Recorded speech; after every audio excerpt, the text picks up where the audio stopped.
और भी 2 dimensional figures के एरियाज हैं जो हमें यूज करने होंगे और कुछ पेरीमीटर्स। तो next will be the list of some of those perimeters. पहले हम ट्राइंगल की बात करेंगे। सो फर्स्ट ऑफ ऑल हम ट्राइंगल की बात करेंगे, हम राइट एंगल ट्राइंगल की बात करेंगे। राइट एंगल ट्राइंगल में 90 डिग्री है तो वी कैन डायरेक्टली, जहां भी 90 डिग्री मिल गया वी यूज दिस फॉर्मूला। फिर हेरॉन्स में नहीं भी गए, हमें तीनों डायमेंशंस पता है तो भी हम ये यूज करेंगे, ठीक है। तो एक राइट एंगल होगा। Then equilateral triangle. Equilateral triangle यानी उसकी तीनों साइड्स इक्वल होंगी, ठीक है ना। इक्विलेटरल ट्राइंगल यानी उसके तीनों साइड्स इक्वल होंगे, मतलब ये भी है, ये भी है, ये भी है। So what is perimeter? Perimeter यानी सम ऑफ ऑल 3 साइड्स। तो पेरीमीटर हो जाएगा a plus a plus A which is 3 times a।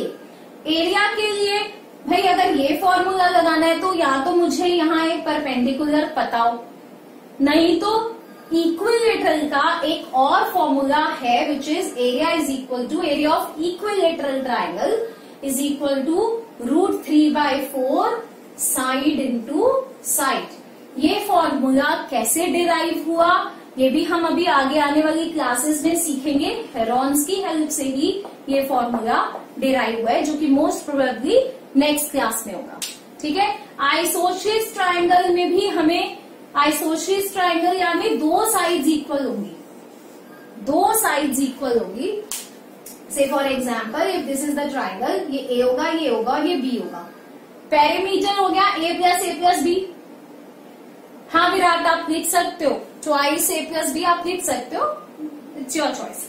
अब अगेन एरिया निकालने के लिए भाई या तो मुझे कोई 90 डिग्री परपेंडिकुलर कहीं भी चाहिए तो आई कैन यूज, अदरवाइज अगर मुझे 3 साइड्स पता है आई विल यूज हेरॉन्स फॉर्मूला, ठीक है। The third type of triangle is scalene.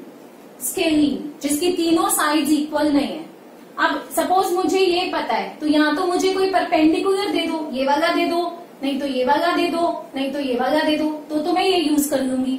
अगर आप मुझे कोई परपेंडिकुलर नहीं दे पा रहे हो फिगर में, गिवन में, क्वेश्चन में, मुझे बस 3 साइड्स पता है, then I will use Heron's formula, ठीक है। तो अभी आपके पास एक स्लाइड आएगा जिसमें सारे ट्रायंगल के बारे में फॉर्मूलाज लिखे हैं, तो उसको नोट करिएगा। Then will move to some other 2 dimensional figures. So I'll be sharing that slide with you.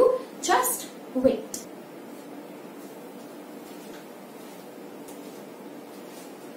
ठीक है, ओके। तो ये तो हुआ ट्राइंगल के बारे में। अब मैं लिख रही हूँ हेरॉन्स फॉर्मूला कैसे यूज किया जाता है 2 डायमेंशनल फिगर में। हेरॉन्स फॉर्मूला यहाँ को मैं बाद में बताती हूँ, पहले मैं बाकी फॉर्मूला लिखा देती हूँ। ये तो ट्राइंगल का हो गया। Let's try other shapes. और कौन सी शेप्स हैं ट्राइंगल के अलावा? देन अनदर, हाँ स्क्वायर से पहले हम बात करते हैं ट्रेपीजियम। ट्रेपीजियम यानी one of the sides are parallel. ये ए पैरेलल बी के है लेकिन सी और डी का कुछ नहीं पता, ठीक है ना। This is trapezium. So perimeter का मतलब A plus B plus C plus D, सारी साइड्स का सम। और area of trapezium is half into sum of parallel sides into height, ठीक है। Half into sum of parallel sides into height, ठीक है, clear, okay. Next figure is let's try parallelogram. Parallelogram यानी ऐसे। Parallelogram की खासियत ये होती है इसकी ऑपोजिट साइड जो होती है ना वो इक्वल होती है ना। सो इसका पेरीमीटर क्या होगा? यस, 2a प्लस b, है ना। और इसका एरिया क्या होता है पैरेललोग्राम का, पता है किसी को?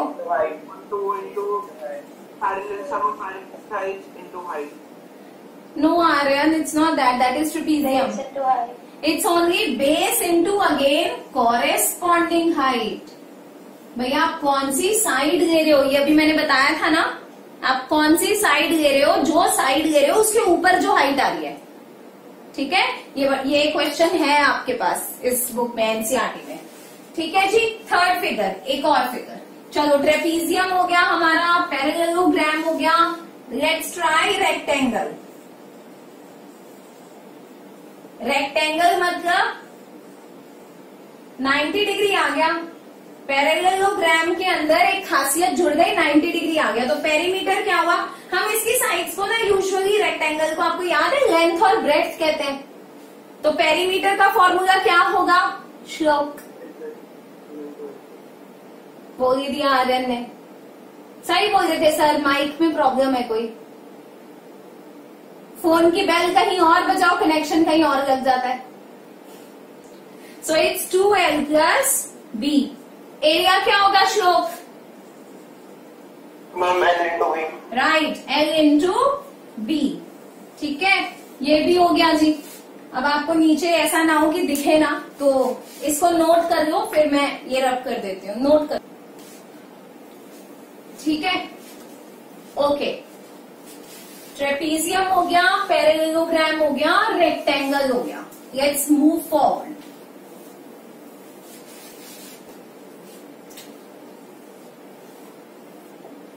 ट्रेपीजियम हो गया, रेक्टेंगल हो गया, पैरेललोग्राम हो गया। Let's talk about rhombus.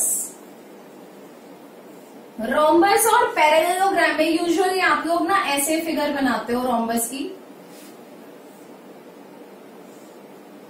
Rhombus और पैरेललोग्राम में डिफरेंस क्या होता है, या मुझसे ना ये बर्फी नहीं बनती काजू की। चलो, रोम्बस और पैरेललोग्राम में ये फर्क होता है, रोम्बस की सारी साइड्स इक्वल होती हैं, है ना, रोम्बस की सारी साइड्स इक्वल होती हैं। तो पेरीमीटर कितना हुआ श्लोक, पेरीमीटर 4A हुआ। यस, 4A और I can say 4 into side, है ना, ठीक है। और रोम्बस का एरिया किसको आता है, रेज योर हैंड। शिवांग को आता है सारा रोम्बस का एरिया,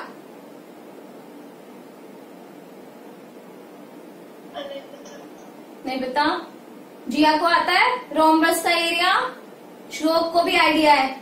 मैं पूछूंगी, सबसे पूछूंगी जो हाथ खड़ा करेगा। आर्यन, गूगल बाबा कर ले रोम्बस का एरिया, मुझे पता है कर रहा है। अरे जा, चोरी पकड़ी गई। गूगल बाबा हो रहा है। लाइव क्लासेस का बहुत फायदा उठाते हुए ना, गूगल बाबा कर लो, ऑल टैब गूगल बाबा जिंदाबाद। विराट,